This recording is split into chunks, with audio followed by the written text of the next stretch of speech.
Good morning students. मैं सुनील कुमार, लक्ष्य online classes में आपका स्वागत है। अब हम लोग जो डिस्कस करेंगे, मेरा नेक्स्ट जो ये भी बहुत अच्छा और बहुत शानदार बहुत जानदार टॉपिक है। आप लोग पढ़े भी हैं इसके बारे में, जानते भी हैं। ठीक है, इसका नाम है हुक्स लॉ। ठीक है, तो बहुत सिंपल और बहुत आसान स्टेटमेंट है इसका, लेकिन बहुत सिंपल और बहुत आसान स्टेटमेंट है। इस स्टेटमेंट से मिला बहुत सारी चीज़ें हैं। ठीक है, बहुत सारी चीज़ों के बारे में इससे जाना गया, समझा गया। ठीक है, तो एक एक करके हम लोग पढ़ेंगे तो आपको उन सारी चीज़ों के बारे में आइडिया होता चला जाएगा। तो वह है क्या, तो देखो ध्यान से समझो, मेरी बात को सुनोगे और कंसंट्रेटली सुनिएगा और एक अच्छा और एक सुंदर नोट्स बनाइएगा। ठीक है, कभी भी वो नोट्स मैं चेक कर सकता हूँ, मैंने पिछले वाले वीडियो में भी आपको बताया है। तो खैर एनीवे, आप अपना काम करिए, मैं अपना काम कर रहा हूँ। आप अपने काम में कॉन्शियस रहिए, मैं अपने काम में कॉन्शियस रहता हूँ। तो ये समझाने की ज़रूरत नहीं है, आप समझदार हो गए हैं, थर्ड सेमेस्टर में आ गए हैं, रिस्पॉन्सिबिलिटी आपको समझ में आना चाहिए। नहीं समझोगे बाबू तो इसमें तेरा घाटा मेरा कुछ नहीं जाता। ठीक है, तो आप इस चीज़ को समझिए और मेहनत करिए थोड़ा। ठीक है, तो खैर देखते हैं, आगे बढ़ते हैं हम लोग। तो मैं हुक्स लॉ के बारे में थोड़ा आपको बताऊं कि हुक्स लॉ क्या है। तो हुक्स बेसिकली एक साइंटिस्ट का नाम है। ठीक है, हुक्स जो है बेसिकली आपका एक साइंटिस्ट का नाम है, जिन्होंने बोला, क्या बोला सुनते हैं बात को, स्टेटमेंट इनका क्या था, कैसे ये बोले, क्या बोले। ठीक है, तो मैंने बाबू बेसिकली आपको स्ट्रेस और स्ट्रेन के बारे में आपको बताया है कि स्ट्रेस क्या होता है। स्ट्रेस का बहुत सारा क्लासिफिकेशंस मैंने आपको बताया। स्ट्रेन क्या होता है उसमें भी बहुत सारे क्लासिफिकेशंस मैंने आपको बताए। तो ये बेसिकली स्ट्रेस और स्ट्रेन के बीच के रिलेशंस को शो करता है। तो ये है क्या, सुनिए मेरी बात को ध्यान से समझिए। ये according to Hooke's law it states that stress, ठीक है, स्ट्रेस जो होगा that stress may be your normal stress, shear stress, hydrostatic stress या हाइड्रोस्टैटिक फोर्स। बताऊंगा हाइड्रोस्टैटिक फोर्स क्या होता है, कीप पेशेंस। ठीक है, तो स्ट्रेस आपका नॉर्मल स्ट्रेस भी हो सकता है, शियर स्ट्रेस भी हो सकता है, हाइड्रोस्टैटिक स्ट्रेस भी हो सकता है। नॉर्मल स्ट्रेस कंसीडर करेंगे तो क्या मिलेगा, ठीक है, शियर स्ट्रेस कंसीडर करेंगे तो क्या मिलेगा, हाइड्रोस्टैटिक स्ट्रेस कंसीडर करेंगे तो क्या मिलेगा, स्ट्रेस। ठीक है, सिर्फ यहाँ पे टर्म लिखा हुआ stress. Stress is directly proportional to, stress is directly proportional to strain. इस स्ट्रेन में आपका नॉर्मल स्ट्रेन भी हो सकता है, शियर स्ट्रेन भी हो सकता है, वॉल्यूमेट्रिक स्ट्रेन भी होगा। तो जब हम लोग नॉर्मल, वॉल्यूमेट्रिक, शियर को कंसीडर करेंगे तो मुझे क्या मिलेगा, ठीक है, जब हम लोग नॉर्मल स्ट्रेस, शियर स्ट्रेस और हाइड्रोस्टैटिक स्ट्रेस को कंसीडर करेंगे तो क्या मिलेगा, तो मैं उस पर आपको अब बहुत अच्छे से समझाऊंगा और बहुत अच्छे से डिटेल में बताएंगे। तो ये एक जनरल डेफिनेशन है आपके सामने कि जो स्ट्रेस होता है, वो स्ट्रेस जो होता है स्ट्रेन के डायरेक्टली प्रोपोर्शनल होता है up to elastic limit, elastic limit तक। इलास्टिक लिमिट तक ये क्या रहेगा, डायरेक्टली प्रोपोर्शनल रहेगा। कहने का मतलब कि इलास्टिक लिमिट में फिर से रिपीट कर रहा हूँ कि लोड वहाँ पे लगा उस पॉइंट तक और वहाँ लगने के बाद लोड आपने रिमूव कर दिया इलास्टिक लिमिट तक, तो वो फिर से स्वतः अपने ओरिजिनल पोजीशन को रिगेन कर लेगा। लेकिन वहाँ से थोड़ा सा आगे स्ट्रेस आपका बढ़ जाएगा तो मटेरियल्स में जो है आपका डिफॉर्मेशंस आना क्या हो जाएगा, शुरू हो जाएगा, है ना। तो इस चीज़ को थोड़ा हम लोग समझते हैं। ठीक है, ये है क्या, ये एक्स एक्सिस है और ये आपका वाई एक्सिस है। एक्स एक्सिस पे मैंने दोस्त स्ट्रेन को इंडिकेट किया है और वाई एक्सिस पे मैंने इंडिकेट किया है स्ट्रेस को। तो जैसे जैसे आपका जो स्ट्रेस बढ़ा उसी हिसाब से मटेरियल में स्ट्रेन भी बढ़ता जाएगा। जैसे जैसे मटेरियल में स्ट्रेस बढ़ा वैसे वैसे आपका मटेरियल में स्ट्रेन बढ़ता चला जाएगा और अप टू कहाँ तक, अप टू इलास्टिक लिमिट तक। ये आपका फाइनल है यहाँ तक। ठीक है, ये आपका क्या है, ये आपका इलास्टिक पॉइंट बोलो या लिमिट बोलो। यहाँ के बाद अगर आप स्ट्रेस को बढ़ाइएगा तो मटेरियल में क्या आना शुरू हो जाएगा, डिफॉर्मेशंस आना शुरू हो जाएगा। तो स्ट्रेस स्ट्रेन कर्व हम लोग पढ़ेंगे डिफरेंट मटेरियल के लिए, तो वहाँ पे मैं आपको क्लियर और करूँगा। पहले आप यहीं तक समझिए कि ये मैक्सिमम वैल्यू हो गया, ये यहाँ तक, ये क्या है, ये इलास्टिक पॉइंट है, अप टू यहीं तक ही एप्लीकेबल है। यहाँ के बाद ये ग्राफ का नेचर चेंज होता चला जाता है। ठीक है, तो जो तुम्हारा स्ट्रेस है ये stress is directly proportional to क्या, स्ट्रेन। कहने का मतलब ये जैसे जैसे आपका बढ़ेगा वैसे वैसे ये भी मटेरियल, ये भी प्रॉपर्टी, ये भी जो टर्म है ये आपका क्या करता जाएगा, ये भी क्वांटिटी आपका बढ़ता चला जाएगा, है ना। तो अब यहाँ पे देखो ये हो क्या रहा है, अब देखिए अकॉर्डिंग टू डेफिनेशन, बहुत अच्छे से समझिएगा, अकॉर्डिंग टू डेफिनिशन, डेफिनिशन क्या, डेफिनेशन से क्या क्लियर हो रहा है, देखो स्ट्रेस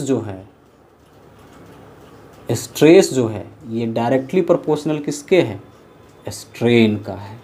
दैट मीन्स कि स्ट्रेस अगर हम लिखें, दिस इज योर सिग्मा और this is your strain epsilon, है ना, this is your sigma, this is your epsilon, तो stress is directly proportional to क्या, स्ट्रेन। ठीक है, तो ये आपका है किसका स्टेटमेंट है, ये आपका हुक्स लॉ का स्टेटमेंट है। अब इसी में देखो तुम लोग ऑलरेडी जानते हो, दुनिया में कोई भी प्रोपोर्शनैलिटी का साइन होगा उसको वहाँ से हम लोग हटाएंगे तो कोई हमको कांस्टेंट डालना होगा, तो कोई कांस्टेंट डालना होगा, तो हमने ई एक कांस्टेंट डाला और ये आपका क्या है, एप्सिलॉन है। तो ई कब मिलेगा, ई आपका ये कब मिलेगा, तो ये स्ट्रेस आपका नॉर्मल स्ट्रेस होना चाहिए और ये स्ट्रेन जो होना चाहिए ये लॉन्गिट्यूडनल स्ट्रेन होना चाहिए। कहने का मतलब ये ई को आप कब कंसीडर करना है, this must be normal strain, sorry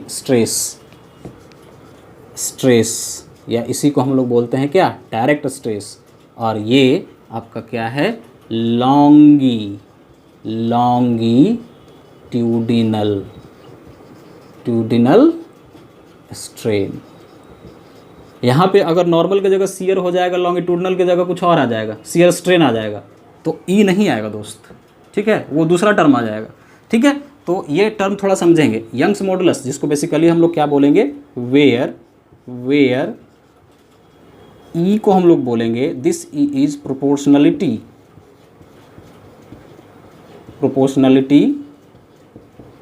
constant and it is known as Young's modulus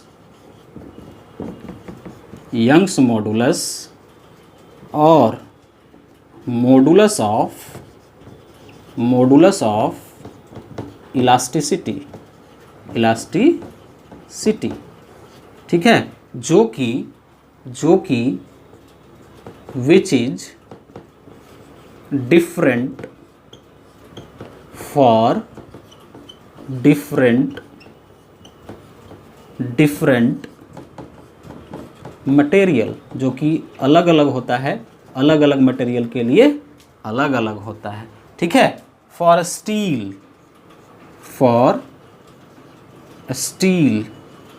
ठीक है, स्टील के लिए होता है ये वैल्यू 2 × 10⁵ न्यूटन पर mm² या 2 × 10⁵ एम्पियर भी इसको बोलते हैं, या 200 GPa भी इसको हम लोग बोलते हैं। यूनिट कन्वर्जन स्ट्रेस वाला याद है, ठीक है, न्यूटन पर mm², 1 न्यूटन पर mm² को हम लोग क्या बोलते थे, मेगा पास्कल भी बोलते थे, याद होगा। तो मैकेनिकल इंजीनियर होने के नाते ये वैल्यू आप याद रखेंगे, ठीक है, स्टील का। बाकी और जो मटेरियल आएगा उसका वैल्यू आपको क्वेश्चंस में दिया हुआ रहेगा। ये अगर मटेरियल का नाम लिख दिया स्टील तो ये आप समझ जाइए, और ये वैल्यू आपको नहीं दिया हुआ है तो समझ जाइए कि ये इसका ही बात कर रहा है ना।